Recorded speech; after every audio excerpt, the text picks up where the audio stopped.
যে এতগুলি সংঘর্ষের কথা বললেন, যে রীতিমতো ব্যাটেল গ্রাউন্ড হয়েছে ঢাকা শহর, কার সঙ্গে কার যুদ্ধটি হচ্ছে, কেন হচ্ছে, এগুলো কি আপনারা খতিয়ে দেখছেন? আপনাকে যদি রাষ্ট্রকে শাসন করতে হয়, if you want to govern the country, আপনাকে you must have a political experience, এবং আপনাকে রাজনীতি সম্পর্কে আপনার জ্ঞান থাকতে হবে। আপনার চিফ অ্যাডভাইজার তো he was never a politician, he was an NGO man. সুতরাং উনি তো বাংলাদেশের পলিটিক্স, বাংলাদেশের মানুষের যে পালস, বাংলাদেশের মানুষ কিভাবে অ্যাক্ট করে, রিয়াক্ট করে, এগুলো সম্পর্কে তো ওনার কোনো ধারণা নাই। উনি গ্রামীণ ব্যাংক করেছেন, কিছু পুয়ার উইমেনদের সাথে উনি ডিল করেছেন, কিন্তু ওভারঅল যে মানুষ, সাধারণ মানুষ, যে 18 কোটি মানুষ, এরা কিভাবে কিভাবে মানে এদের পালস কি, এগুলো তো উনি জানেন না। তারপর উনি বিদেশে থাকেন, এই সেই দেশে খুব কম থাকেন। সুতরাং without having any political background, chief অ্যাডভাইজারের পক্ষে এই রাষ্ট্রকে বোঝা খুব কঠিন।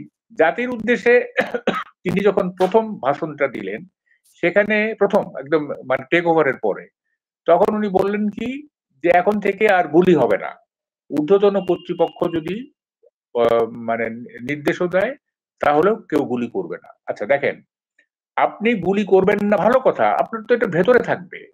আপনি যখন এটা অ্যানাউন্স করলেন যার গুলি হবে না, তখন কি হলো?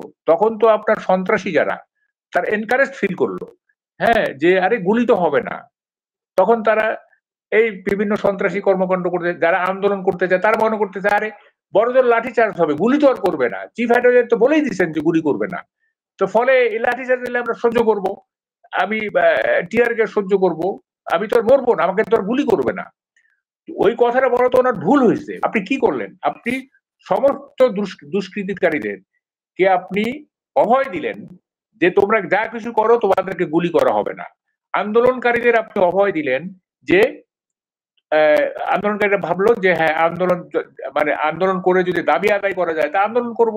সেনাবাহিনী প্রধান, তাদের যে একটা বৈঠক হয়েছিল ইন্টারনাল, সেই বৈঠকে কিন্তু সেনাবাহিনী ঘোষণা দিয়েছিল তারা কোনো গুলি করবে না।